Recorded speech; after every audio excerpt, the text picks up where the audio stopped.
Hello, the next technology I'd like to share with you is the Remind app. I started using this about 5 years ago, 4 or 5 years ago. I teach forensics at my school, so that's speech and drama. And we have meets that are very far away, and we have to leave very, very early in the morning, sometimes 5:30 in the morning, because the meets will start by 8 o'clock, and usually we have to be there 30 minutes to an hour early to get prepared and check in. And so, when you go that early, you don't want to be late. You don't want any of your students to be late, to make you late to the meet. And so I like to send these reminders to them. I haven't used it in the last couple of years because my team is smaller, but when I had 21 kids on my team, I needed them all to be here um, when we were ready to leave.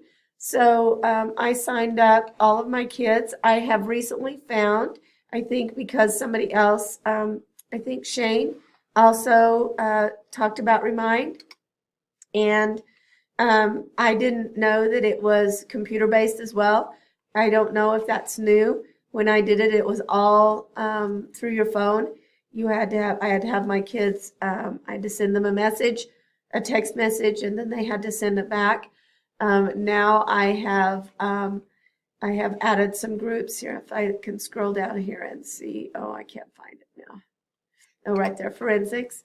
I thought it was interesting when I put in forensics, it gave me a little microscope here. So apparently forensics doesn't mean the same thing to everybody else. So I changed a little icon. I have added some people. I haven't received any message back from them because I just sent the message today. But I was able to send it through their school emails, which was very handy. I don't know who I'm going to have on my team. The season doesn't start until mid-January, but it is getting the time that we need to start practicing and picking out pieces. So I've sent some emails out to students who I think might be interested. So I think this is a really good one that I have used in the past, and I'm going to start using again.